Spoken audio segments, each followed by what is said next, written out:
Welcome all. আজ তোমাদের আমি সায়েন্সের কোশ্চেন নিয়ে চলে এসেছি কয়েকটা ইম্পর্টেন্ট।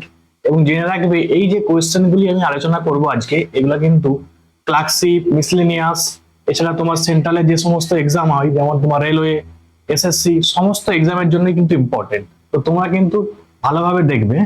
আর মনে রাখবে এই যে কোশ্চেনগুলো আলোচনা করব এর সঙ্গে আমি কিন্তু অনেক এক্সট্রা পয়েন্ট আলোচনা করব। এবং মনে রাখবে যে কোশ্চেনগুলো আমি বলবো, ঠিক আছে, সেগুলো কিন্তু প্রত্যেকটাই কোনো না কোনো এক্সামে এসেছে। ঠিক আছে, সুতরাং ভালো করে ক্লাসটা দেখবে। দেখো প্রথম কোশ্চেন কি আছে। প্রথম কোশ্চেন আছে যে ডিএনএ থেকে এমআরএনএ সৃষ্টিকারী প্রক্রিয়াকে কি বলে।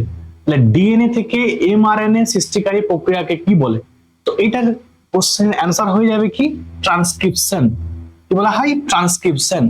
এবারে একটা জিনিস মাথায় খেয়াল রাখবে, এখান থেকে কয়েকটা জিনিস আসে। কি কি?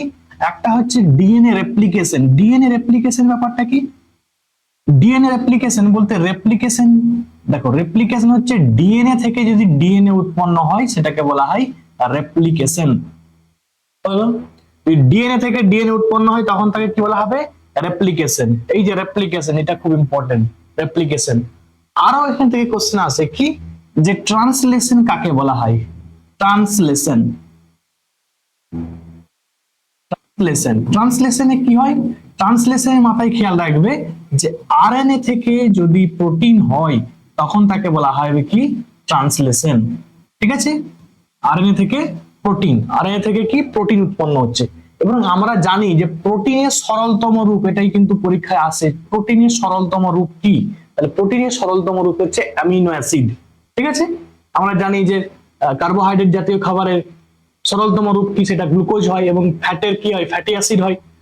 ঠিক একই রকম প্রোটিন থেকেও আসে, প্রোটিন হচ্ছে প্রোটিনের সরলতম রূপ কি? Amino acid. ক্লিয়ার? তাহলে এখান থেকে মোটামুটি এই কোশ্চেন গুলা পরীক্ষায় আসে। আর একটা দেখো, যদি ডিএনএ বলা হয়, ডিএনএ মানে কি? ডিঅক্সিরাইবোনিউক্লিক অ্যাসিড, তাই তো? এবারে এই ডিএনএ থেকে কি কি কোশ্চেন আসে? ডিএনএ থেকে দেবে এর স্ট্রাকচারটা হচ্ছে ডবল হেলিক্যাল স্ট্রাকচার। এটা একটা কি? Double helical structure. এবং এর স্ট্রাকচার কে দিয়েছিল? বলবে ওয়াটসন এবং ক্রিক। বিজ্ঞানী ওয়াটসন এবং ক্রিক, এই দুজন বিজ্ঞানী কিন্তু এই ডিএনএ দ্বিতন্ত্রী গঠনটা কিন্তু প্রদান করেছিলেন। এটাও কিন্তু এক্সামে আসে। আর মনে রাখবে এই যে ডিএনএ এবং আরএনএ, আরএনএ, আরএনএ ডিএনএ এই দুটোর কিন্তু ফুল ফর্ম আছে। ফুল ফর্ম এটা কি? ডিঅক্সিরাইবোনিউক্লিক অ্যাসিড ডিএনএ, এবং আরএনএ এর কি হবে? Ribonucleic acid. এরপরে দেখো এই ডিএনএ আরএনএ থেকে আরো কয়েকটা ইম্পর্টেন্ট জিনিস আসে। সেটা কি? মনে রাখবে এ টি এবং জি সি। তো এর মধ্যে এই অ্যাডিনিন গুয়ানিন, ঠিক আছে, অ্যাডিনিন গুয়ানিন এটা হচ্ছে পিউরিন বেস। একে কি বলা হয়? Purine base. আর পিরিমিডিন বেস কি না? টিসি, থাইমিন এবং সাইটোসিন, এটা হচ্ছে পিরিমিডিন বেস। এটা কার থাকে না? ডিএনএ এর থাকে। আর মাথায় খেয়াল রাখবে প্রশ্ন কিন্তু এখান থেকেই হবে যে আরএনএ তে কোনটা থাকে না। মনে রাখবে আরএনএ তে কিন্তু টি থাকে না, থাইমিন থাকে না, তার পরিবর্তে কি থাকে? তার পরিবর্তে মনে রাখবে ইউরাসিল থাকে। কি থাকে? ইউরাসিল থাকে। ঠিক আছে, এবং মাথায় খেয়াল রাখবে দেখো এ এবং টি এর মধ্যে কি আছে? হাইড্রোজেন বন্ধন, কিন্তু ডবল হাইড্রোজেন বন্ধন আছে। আর এটার মধ্যে কি আছে? তিনটা। বুঝা গেল? এইটাও কিন্তু পরীক্ষা আসে যে এটি এবং জিসি, এটির মধ্যে দেখো ডবল বন্ড, আর জিসির মধ্যে কি থাকে? সি, ট্রিপল বন্ড থাকে। বুঝা গেল? এই কোশ্চেন গুলো এখান থেকে কিন্তু আসে। ঠিক আছে, নেক্সট কোশ্চেন কি আছে দেখো। বলছে ক্লোরোফিলে যে ধাতুটি থাকে, তাহলে ক্লোরোফিলের মধ্যে কোন ধাতু থাকে? তো মাথায় খেয়াল রাখবে ক্লোরোফিলের মধ্যে কিন্তু ম্যাগনেসিয়াম থাকে। কি থাকে? Magnesium, MG. ম্যাগনেসিয়ামের এমজি, এই যে এমজি, ম্যাগনেসিয়ামের হচ্ছে চিহ্ন এমজি। তো এখান থেকে আরো একটা কোশ্চেন আসে যে ক্লোরোসিস রোগটা কেন হয়? ক্লোরোসিস, ক্লোরোসিস কিন্তু এমজি এর অভাবে হয়। ক্লোরোসিস এটা কিন্তু পরীক্ষায় আসে যে ক্লোরোসিস রোগটা কোন মৌলের অভাবে হয়? ক্লোরোসিস এটা কিন্তু ডাব্লিউবিসিএস মেন্স এর কোশ্চেন ছিল। 2021-এ যারা ডাব্লিউবিসিএস মেন্স দিয়েছিল তারা কিন্তু জানবে যে এই ক্লোরোসিস এক্সামটা কিন্তু কোশ্চেন কিন্তু এক্সামে এসেছিল। বুঝা গেল? আচ্ছা, এরপরে দেখো তামা। তামা থেকে আমাদের কি জানতে হবে? তোমার দেখবে পুলিশে প্রত্যেক বছরই কিন্তু এই কোশ্চেনটা আসে যে হিমোসায়ানিন, হিমোসায়ানিন, হিমোসায়ানিনের মধ্যে কি থাকে? হিমোসায়ানিনের মধ্যে কি থাকে, সেটা কি, হিমোসায়ানিনের মধ্যে কিন্তু তামা থাকে, বুঝা গেল। আর যদি বলা হয় হিমোগ্লোবিনের মধ্যে কি থাকে, হিমোগ্লোবিনের মধ্যে কি থাকে মনে রাখবে, সেটা কিন্তু আয়রন থাকে, লোহা থাকে, ক্লিয়ার। তারপরে দেখো আমরা জানি তামা মানে কি, কপার। এবারে কপার থেকে কি কি কোশ্চেন হয়, কপার, কপারের আকরিকের নাম কি, কপারের আকরিকের নাম আমার কি জানি, চ্যালকোপাইরাইটস জানা হয়, তাই তো, চ্যালকোপাইরাইটস। এবারে দেখো ক্যালসিয়াম, ক্যালসিয়াম থেকে কি কোশ্চেন আছে, দেখুন ক্যালসিয়াম যখনই বলবে তখনই কিন্তু মাথায় একটা জিনিস আনবে যে Ca2+, ঠিক আছে, Ca2+, এইটা কিন্তু কি করে মনে রাখবে, এটা হচ্ছে যখন আমাদের রক্ত তঞ্চনে তঞ্চন হয় সেটা কিন্তু এটা হেল্প করে। তাহলে কোশ্চেন হয় যে কোন আয়ন রক্ত তঞ্চনে সাহায্য করে, সেটা কি, ক্যালসিয়াম 2+ আয়ন, বুঝা গেল। ক্যালসিয়াম 2+ আয়ন কিন্তু এই যে রক্ত তঞ্চনে সাহায্য করছে, ক্লিয়ার। তোমাদের জন্য একটা কোশ্চেন আছে, এখানে যে মৌলগুলি আছে তাদের মধ্যে কোন মৌলের আকরিকের নাম পাইরোলুসাইড, ঠিক আছে, এটা কিন্তু তোমাদের জন্য কোশ্চেন। কোন ভিটামিনের অভাবে স্কারভি রোগ হয়, দেখো স্কারভি আমরা জানি যে মাড়ি থেকে রক্ত পড়ে, এটা হচ্ছে ভিটামিন সি এর অভাবে। আর ভিটামিন সি মনে রাখবে যে যত টক জাতীয় খাবার আছে সব কিন্তু ভিটামিন সি থাকে, ক্লিয়ার। আচ্ছা ভিটামিন ডি, ভিটামিন ডি থেকেও অনেক কোশ্চেন আসে। ভিটামিন ডি মনে রাখবে, এটাকে রাসায়নিক নাম হচ্ছে ক্যালসিফেরল। এবারে ভিটামিন ডি দেখবে প্রশ্ন হয় যে আমাদের ত্বকের মধ্যে সূর্যরশ্মি যদি এসে পড়ে তাহলে কোন ভিটামিন উৎপন্ন হয়, তখন কিন্তু এই ভিটামিন ডি উৎপন্ন হয় আমাদের স্কিন থেকে, বুঝা গেল। আচ্ছা ভিটামিন ডি এর অভাবে কি রোগ হয়, এবং বুড়ো যারা যারা হচ্ছে দুটো, মানে অ্যাকচুয়ালি বুড়োদের জন্য এক রকমের রোগ হয় এবং ছোটদের জন্য রোগ হয়। বুড়োদের জন্য কি রোগ হয়, ম্যালেসিয়া, অস্টিওপোরোসিস, এই সমস্ত রোগ হয়, মানে যত হাড়ের রোগ আছে সেটা কিন্তু বুড়োদের হয়। এবং ছোটদেরও একটা রোগ হয়, সেটাকে বলা হয় কি, রিকেট রোগ হয়। ছোটদের রিকেট রোগ হয় এবং বড়দের অস্টিওম্যালাইসিস বা অস্টিওপোরোসিস রোগটা হয়, ঠিক আছে। এরপরে দেখো একটা জিনিস মাথায় খেয়াল রাখবে, তাহলে হাড়ের রোগ বললে কি মারবে, ভিটামিন ডি। তারপরে দেখো ভিটামিন কে, ভিটামিন কে এটা কি হেল্প করে না, ভিটামিন কে হচ্ছে রক্ত তঞ্চনে, ব্লাড ক্লটিং এ সাহায্য করে। তাহলে কি, ব্লাড ক্লটিং এ কি কি সাহায্য করলো, একটা হচ্ছে ক্যালসিয়াম 2+ আয়ন এবং কে ভিটামিন কে, ঠিক আছে। নেক্সট কোশ্চেন কি আছে দেখো, ভিটামিন এ, ভিটামিন এ এখান থেকেও কিন্তু প্রচুর কোশ্চেন আছে। ভিটামিন এ মনে রাখবে আমাদের যে চোখের রোগ হয়, ঠিক আছে, রাতকানা রোগ হয়, সে রাতকানা রোগটা ভিটামিন এ এর অভাবে হয়। আর কি হয়, জেরোপথ্যালমিয়া রোগটা, এটাও কিন্তু ভিটামিন এ এর অভাবে হয়, ঠিক আছে। তা দুটা রোগ জানলাম, একটা হচ্ছে জেরোপথ্যালমিয়া আর একটা কি, রেটিনল। তোমাদের জন্য একটা কোশ্চেন যে নিকটাইলোপিয়া এই রোগটা কোন ভিটামিনের জন্য হয়, তোমরা কিন্তু কমেন্টে জানাবে, ঠিক আছে। নেক্সট কোশ্চেন দেখো, আচ্ছা রকেটের কার্যনীতি নিউটনের কোন গতিসূত্রের উপর নির্ভরশীল, তাহলে রকেটের কার্যনীতি নিউটনের তৃতীয় গতিসূত্রের উপর নির্ভরশীল, ঠিক আছে। এরপরে দেখো এই যে নিউটনের সূত্র, নিউটনের দেখো 3 রকমের সূত্র দিয়েছিল। এবারে নিউটনের যে 3 রকমের সূত্র দিয়েছিল সেটি কোন বইয়ের মধ্যে দিয়েছিল, এটাও কিন্তু এক্সামে আসে, মনে রাখবে প্রিন্সিপিয়া গ্রন্থে, ঠিক আছে। প্রিন্সিপিয়া গ্রন্থে কিন্তু নিউটন তার 3টি গতিসূত্রকে লিখেছিল। এবং এই যে 3টা গতিসূত্র আছে প্রত্যেকটাই পড়ে এক্সামে, কি পড়ে, যে প্রথম গতিসূত্র থেকে আমরা কি জানতে পারবো, প্রথম গতিসূত্র থেকে আমরা কি জানতে পারবো, দুটো জিনিস জানা যায়, একটা হচ্ছে বলের সংজ্ঞা জানা যায় এবং কি জানা যায়, জাড্য ধর্ম জানা যায়, ঠিক আছে। তাহলে বলের সংজ্ঞা এবং জাড্য ধর্ম আমরা প্রথম গতিসূত্র থেকে জানতে পারি। দ্বিতীয় গতিসূত্র থেকে জানতে কি জানা যায়, দ্বিতীয় গতিসূত্র থেকে একক বলের সংজ্ঞা জানতে পারি এবং কি জানতে পারি, দ্বিতীয় গতিসূত্র থেকে একক বলের সংজ্ঞা এবং বলের পরিমাণ, এই দুটো জিনিস জানা যায়, ঠিক আছে। একক বলের সংজ্ঞা এবং বলের পরিমাণ কিন্তু আমরা দ্বিতীয় গতিসূত্র থেকে জানতে পারি। এবং তৃতীয় গতিসূত্র থেকে সবাই জানো যে ক্রিয়া প্রতিক্রিয়া এবং হচ্ছে ভরবেগের সংরক্ষণ সূত্র, এই সমস্ত জিনিস কিন্তু আমরা তৃতীয় গতিসূত্র থেকে জানতে পারি।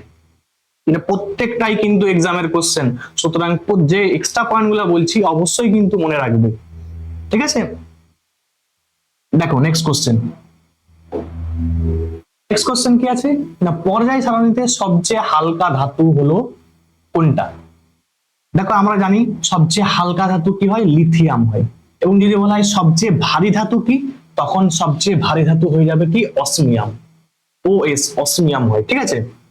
সবচেয়ে কিন্তু ভারী ধাতু অসমিয়াম এবং সবচেয়ে হালকা ধাতু কি হয় সেটা হচ্ছে লিথিয়াম। যেমন দেখো আমরা জানি তো যে পর্যায় সারণীতে যে মৌলগুলো প্রথমে আছে হাইড্রোজেন, তারপরে কি আছে হাইড্রোজেনের পরে হিলিয়াম আছে, হাইড্রোজেন হিলিয়াম, তারপরে দেখো লিথিয়াম, তাই তো, হাইড্রোজেন হিলিয়াম লিথিয়াম। তাহলে এখান থেকে দেখতে পেলাম যে প্রথম যেটা আছে হাইড্রোজেন আছে সেটা কি, সেটা হচ্ছে একটা গ্যাস। যদি প্রশ্ন করে সব থেকে হালকা গ্যাস কি, তখন কি হবে হাইড্রোজেন। বাট হাইড্রোজেনকে কিন্তু গ্যাস বেলুনে ব্যবহার করা হয় না, কারণ সেটা একটা দাহ্য গ্যাস, নিজে নিজে জ্বলে যায়, তাহলে কি আগুন ধরে দিতে পারে, ওই জন্য কিন্তু গ্যাস বেলুনে এটাকে ইউজ করা হয় না। এরপরের যে গ্যাসটা আছে হিলিয়াম গ্যাস, এটি একটা নিষ্ক্রিয় গ্যাস, এই গ্যাসটা কিন্তু গ্যাস বেলুনে ব্যবহার করা হয়, ঠিক আছে। তারপরে দেখো এটাও কিন্তু একটা গ্যাস, তাহলে প্রথম দুটা গ্যাস, তারপরেরটা কি একটা ধাতু, ঠিক আছে, লিথিয়াম একটা কি ধাতু। এই জন্য প্রশ্ন এসেছে যে সবচেয়ে হালকা ধাতু কি, তাহলে সবচেয়ে হালকা ধাতু হচ্ছে কি লিথিয়াম। ক্লিয়ার? দেখো এই মার্কারি থেকে কি কোশ্চেন আসে, মার্কারি থেকে মনে রাখবে মিনামাটা রোগ, এই মিনামাটা রোগটা কিন্তু হয়।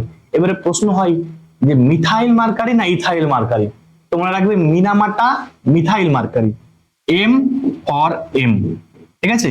মিনামাটা রোগটা কিসের জন্য হচ্ছে না মিথাইল মার্কারির জন্য হচ্ছে, ঠিক আছে।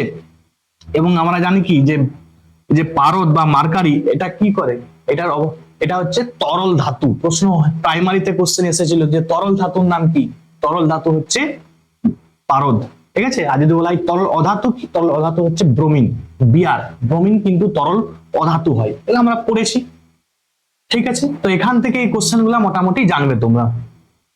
নেক্সট কি আছে দেখো, নেক্সট আছে যে সমস্ত পরমাণু ভর সংখ্যা একই কিন্তু পরমাণু ক্রমাঙ্ক আলাদা, তাদের আমরা কি বলবো। এখানে একটা ট্রিক্স তোমাদের আমি আজকে শেখাবো যে কিভাবে এটা মনে রাখবে। দেখো শেষে কি আছে ভর, ভর সংখ্যা তো র আছে, তো তাহলে র থাকলে মনে রাখবে, দেখো এখানে আইসোবারের সবে শেষে কি আছে র, আইসোবার র আছে না, তাহলে এটা কি হবে আইসোবার। আইসোবারে তাহলে কি ভর সংখ্যা সমান কিন্তু পরমাণু ক্রমাঙ্ক আলাদা। ক্লিয়ার? তারপরে দেখো কি আছে শেষে P, P for proton, P for কি প্রোটন, ঠিক আছে প্রোটন। তাহলে যাদের প্রোটন সংখ্যা সমান, ঠিক আছে, কিন্তু ভর সংখ্যা আলাদা, কেন আলাদা, কারণ নিউট্রন আলাদা থাকার জন্য, তাদেরকে আমরা কি বলবো আইসোটোপ। যেমন কয়েকটা আইসোটোপের তোমাদের এক্সাম্পল দিই, যেমন দেখো 17 Cl 35, আরেকটা কি হয় 17 Cl 37। দেখো দুটোতেই কি দেখতে পাচ্ছি আমরা না প্রোটন সংখ্যা সমান, দেখো 17 এবং 17, বাট এদের নিউটন সংখ্যা আলাদা থাকার জন্য ভর সংখ্যাটাও কিন্তু দেখো আলাদা হয়ে গেছে, ঠিক আছে। তাহলে আমরা জানলাম যে প শেষে যদি থাকে তাকে মনে রাখবে যে প্রোটন সংখ্যাটা ইকুয়াল হয়, ঠিক আছে। আচ্ছা তারপরে দেখো আইসোটোন শেষে কি আছে দন্তেন্ন, যখনই দন্তেন্ন থাকবে মানে কি সংখ্যা সমান হবে নিউট্রন সংখ্যা সমান, কি সংখ্যা সমান নিউট্রন সংখ্যা, এ নিউট্রন সমান হবে, বুঝা গেল। যদি নিউট্রন সমান হয় তখন তাকে আমরা কি বলবো, তখন বলবো কি আইসোটোন। এবারে তোমাদের জন্য একটা কোশ্চেন, নিউক্লিয়ন কাকে বলে, ঠিক আছে, তোমরা এটা কিন্তু কমেন্টে জানাবে। নেক্সট কোশ্চেন কি আছে দেখো, নেক্সট কোশ্চেন আছে যে একটি লোহিত রক্তকণিকার গড় আয়ু কত। দেখো আমরা প্রত্যেকেই জানি যে লোহিত রক্তকণিকা এটা কোথায়, লোহিত রক্তকণিকার প্রশ্ন হয়, লোহিত রক্তকণিকাকে কি বলা হয় আরবিসি, রেড ব্লাড কর্পালসেল, তাই তো আরবিসি। এবারে প্রশ্ন হয় যে আরবিসির ব্লাড ব্যাংক কাকে বলা হয়, ঠিক আছে, সেটা কিন্তু স্প্লিন কে বলা হয়, স্প্লিন, স্প্লিন কে বলা হয়, ঠিক আছে। আচ্ছা এটা কতদিন বাঁচে আরবিসি, আরবিসি কে মনে রাখবে 120 দিন বাঁচে, 120 দিন বাঁচে। এবারে 120 দিন নাও থাকতে পারে, কি থাকতে পারে তোমাকে দিয়ে দিল যে 4 মাস, ঠিক আছে, অথবা দিয়ে কি দিয়ে দিল 4 মাস, তাহলে 120 দিন বা 4 মাস একই জিনিস, তাই তো। তাহলে লোহিত রক্তকণিকা এটা কিন্তু গ্রেভিয়ার্ড, মানে এই কিন্তু স্প্লিনের মধ্যে গিয়ে ধ্বংস হয়, ওই জন্য স্প্লিনকে আরবিসির ব্লাড ব্যাংক বলা হয়, আরবিসির গ্রেভিয়ার্ড বলা হয়, এগুলা কিন্তু জানতে হবে এক্সট্রা পয়েন্ট হিসাবে, ঠিক আছে। আর লোহিত রক্তকণিকার কাজ আমরা জানি, লোহিত রক্তকণিকার মধ্যে কি থাকে হিমোগ্লোবিন থাকে, এবং হিমোগ্লোবিন আমরা যে বাইরের থেকে শ্বাস প্রশ্বাস গ্রহণ করছি আমার, তাই তো, এই যে শ্বাস বায়ুর এক্সচেঞ্জ, মানে আমাদের যে আমরা বাইরের থেকে অক্সিজেন গ্রহণ করছি, সেই অক্সিজেনকে কি করে, সে কিন্তু বিভিন্ন কোষের মধ্যে প্রবেশ করিয়ে দেয়। কে? সেটা হচ্ছে আরবিসির মধ্যে যে থাকে হিমোগ্লোবিন, সে কিন্তু কোষে পৌঁছে দেয় এবং কোষ থেকে যে কার্বন ডাই অক্সাইড সেটা কিন্তু ফুসফুসের মধ্যে নিয়ে আসে। তাহলে যে গ্যাসীয় এক্সচেঞ্জ করতে সাহায্য করে কে? আরবিসি, রেড ব্লাড কর্পাসেল বা লোহিত রক্তকণিকা। ক্লিয়ার? এরপরে কোশ্চেন কি আছে দেখো, পরে কোশ্চেন, পিঁপড়ে এবং মৌমাছির হুলে যে তরল থাকে তা কি? তাহলে পিঁপড়ে এবং এটা খুব রিসেন্ট এক্সামে এসেছিল যে পিঁপড়ের হুলে কি থাকে, মনে রাখবে ফর্মিক অ্যাসিড থাকে। এবারে পিঁপড়ের হুলে যেটা ফর্মিক অ্যাসিড, সেটা কিন্তু ফুড এসআইএ ফর্মিক অ্যাসিড আসে না, সেটা কি এসেছিল, যে মিথানোইক অ্যাসিড। কি এসেছিল? মিথানোইক অ্যাসিড, HCOOH, HCOOH, এটা হচ্ছে মিথানোইক অ্যাসিড। তো এটা কিন্তু ফর্মিক অ্যাসিড পরীক্ষায় আসেনি, এর অন্য নামটা এসেছিল। সে একই জিনিস। আমরা কি জানি, মিট কখন বলা হয়, যখন কার্বন সংখ্যা 1 হবে তখন সেটা মিট, ইথ, ইথ মানে দুটা, আমরা পড়েছি মিট, ইথ, প্রোপ, বিউট, পেন্ট, হেট। ঠিক আছে, তো এইভাবে আমরা পড়েছি। তো মনে রাখবে যদি কার্বন সংখ্যা 1টা থাকে তখন তাকে বলা হয়, কার্বন সংখ্যা 1 থাকলে মিট বলা হয়। ঠিক আছে, তাহলে মিথানোইক অ্যাসিড তার মধ্যে আছে, সেটা হচ্ছে পিঁপড়ের হুলে আছে এবং মৌমাছির হুলে আছে। টার্টারিক অ্যাসিড আমরা জানি, টার্টারিক অ্যাসিড কোথায় থাকে, তেঁতুলে থাকে। তেঁতুলে কি থাকে? Tartaric acid.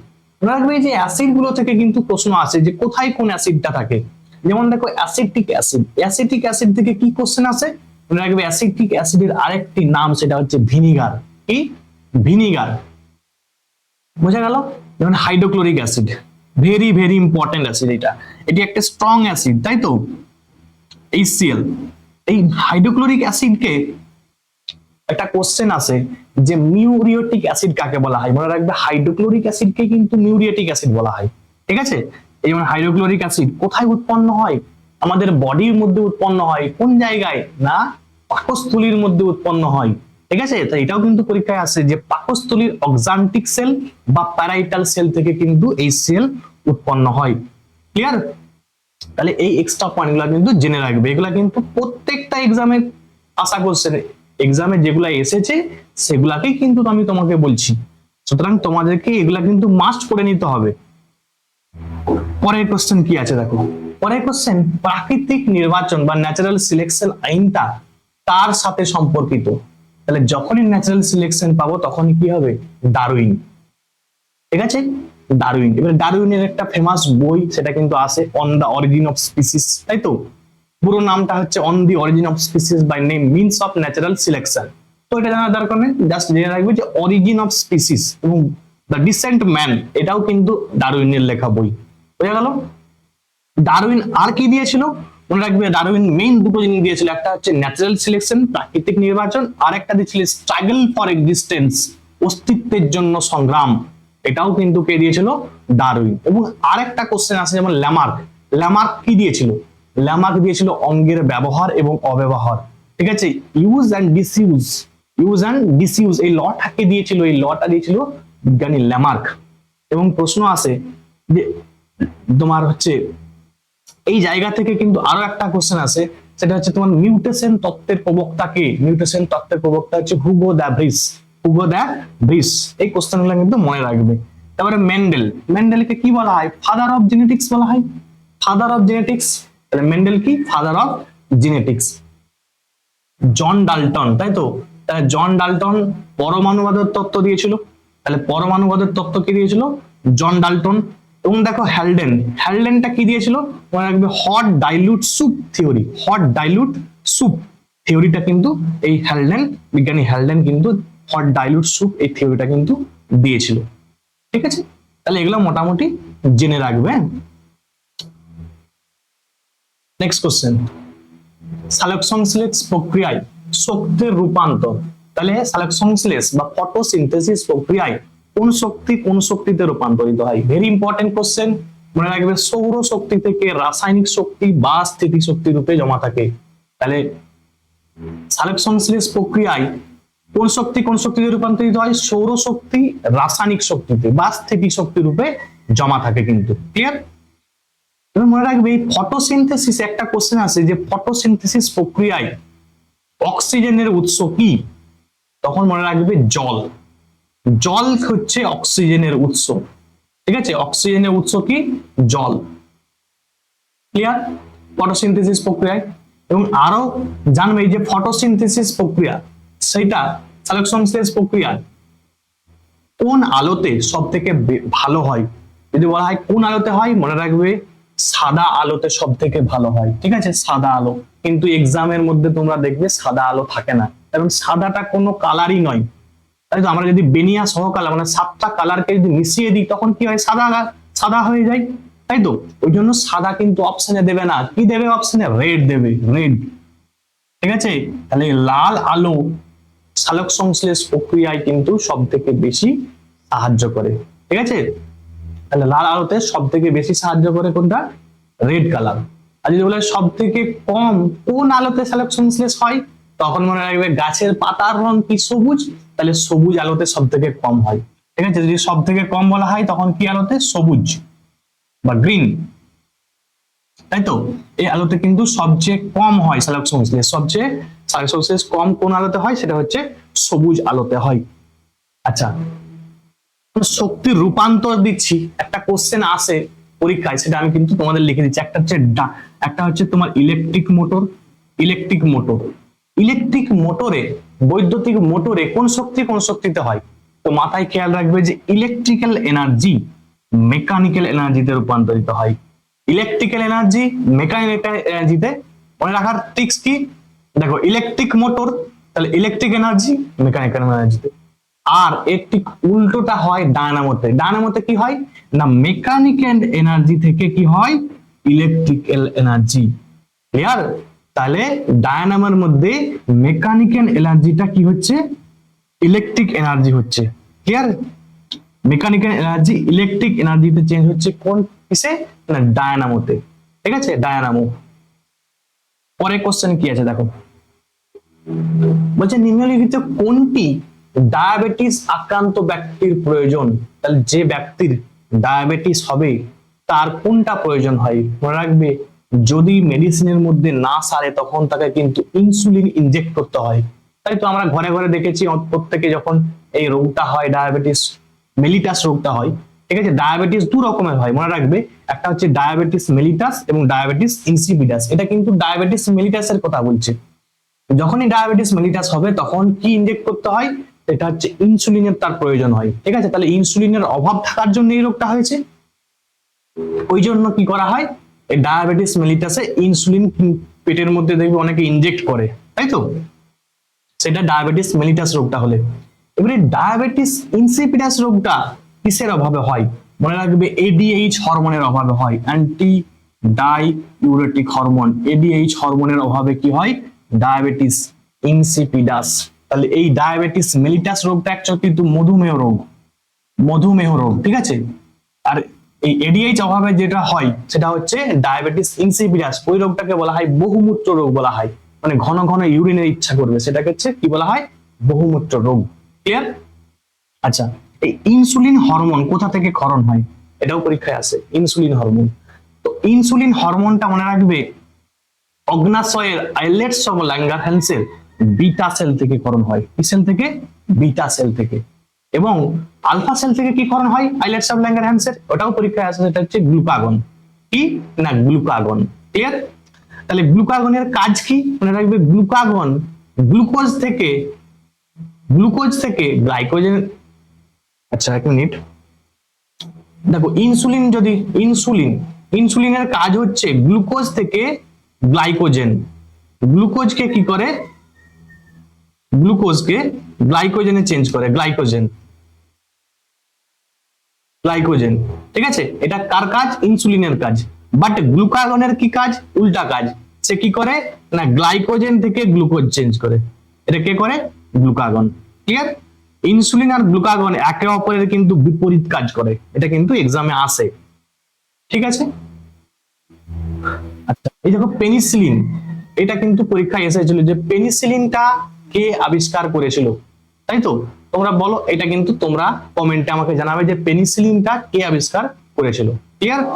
চলো পরের কোশ্চেন, বলছে পক্ষী সম্বন্ধীয় বিজ্ঞানকে কি বলা হয়? তাহলে যদি বার্ডস নিয়ে কেউ পড়াশোনা করে তার বিজ্ঞানকে কি বলা হয়? তো পাখি নিয়ে পড়াশোনা করলে তাকে বলা হয় অর্নিথোলজি। ঠিক আছে, মানে একটা এক্সামে আসে, এই ফুডের এক্সামে এসেছিল যে সেলিম আলী কে ছিলেন, মনে রাখবে ইজ এ অর্নিথোলজিস্ট। তাহলে পরীক্ষা হয় যে সেলিম আলী, সেলিম আলী, সেলিম আলী ইনি কি ছিলেন না, ইনি একজন অর্নিথোলজিস্ট ছিলেন। ঠিক আছে, আচ্ছা দেখো জিওলজি মানে যারা হচ্ছে আর্থ নিয়ে পড়াশোনা করে, পৃথিবী নিয়ে পড়াশোনা করে বা ভূবিদ্যা নিয়ে পড়াশোনা করে তাকে বলা হয় জিওলজি। পোমোলজি বলতে ফলবিদ্যা, স্টাডি অফ ফ্রুটস, এটাকে বলা হয় পোমোলজি। আচ্ছা জুলজি মানে প্রাণীবিদ্যাটা সবাই তোমরা জানো, সেটা বলার প্রয়োজন নেই আশা করি। এরপরের কোশ্চেন কি আছে দেখো, এরপরের কোশ্চেন হচ্ছে পতঙ্গ সম্বন্ধীয় বিজ্ঞানকে কি বলা হয় বা পতঙ্গ সম্বন্ধীয় পড়াশোনাকে কি বলা হয়? Very important question. দেখো চাকরি কিন্তু তোমাকে পেতে হবে, তার জন্য কিন্তু তোমাকে পরিশ্রম করতেই হবে। আর পরিশ্রম করলে দেখো যে কোশ্চেন গুলো আমি কিন্তু আজকে সিলেকশন করেছি, এই কোশ্চেন গুলো জানবে যে প্রত্যেকটাই কিন্তু এক্সামের কোশ্চেন। সুতরাং তোমাকে এই কোশ্চেন গুলো জানতে হবে এবং এক্সট্রা পয়েন্ট গুলো যেগুলো বলছি সেগুলোও কিন্তু এক্সামের কোশ্চেন। ভালো করে পড়ে নাও এগুলো, ঠিক আছে? দেখো পতঙ্গ সম্বন্ধীয় বিজ্ঞানকে কি বলা হয়? পতঙ্গ সম্বন্ধীয় বিজ্ঞান হয় এন্টোমোলজি বলা হয়। কি বলা হয়? এন্টোমোলজি। বুঝে গেল? এবং মাথায় একটা জিনিস খেয়াল রাখবে যে এন্টোমোলজি পতঙ্গবিদ্যাকে বলা হয়। এই যে যত বিজ্ঞান আছে, ঠিক আছে, সেই বিজ্ঞানগুলা কিন্তু একবার দেখে নিবে, এই বিজ্ঞান থেকে কিন্তু প্রচুর প্রশ্ন হয়। ঠিক আছে, পরের কোশ্চেন কি আছে দেখো, পরের কোশ্চেন মানবদের সবচেয়ে বড় অঙ্গের নাম কি? তাহলে সবচেয়ে বড় অঙ্গের নাম হচ্ছে লিভার। ঠিক আছে, সবচেয়ে বড় এটা কিন্তু গ্রন্থি অ্যাকচুয়াল। ঠিক আছে, সবচেয়ে বড় গ্রন্থি বা গ্ল্যান্ড, গ্ল্যান্ড এটা কিন্তু একটা গ্ল্যান্ড। দেখো এখানে কিন্তু মাঝে মাঝে দুটো কোশ্চেন আসে এখান থেকে। একটা হচ্ছে সবচেয়ে বড় অর্গান, যদি অর্গান বা সবচেয়ে বড় অঙ্গ তখন কিন্তু স্কিন হয়। ঠিক আছে, স্কিন যদি না থাকে তখন কিন্তু এই লিভারকে নিতে হবে। যেমন পুলিশে এই কোশ্চেনটা এসেছিল সবচেয়ে বড় অঙ্গের নাম কি, তাহলে আমার করতে হবে লিভার, যেহেতু অপশনের মধ্যে স্কিন নেই। বাট কিন্তু এক্সাক্ট যদি বলা হয় সবচেয়ে বড় গ্রন্থি তখন কিন্তু কি হবে, সেটা হচ্ছে লিভার। এবং সবচেয়ে বড় অঙ্গ, সবচেয়ে বড় অঙ্গ বললে কিন্তু স্কিন হয়, স্কিন, ত্বক। ক্লিয়ার, এটা কিন্তু জেনে রাখবে। আচ্ছা দেখো মস্তিষ্ক, মস্তিষ্কের আবরণীকে কি বলা হয়? মেনিনজেস বলা হয়। ঠিক আছে, হার্টের আবরণীকে কি বলা হয়? পেরিকার্ডিয়াম বলা হয়। ফুসফুসের আবরণীকে কি বলা হয়? প্লুরা বলা হয়।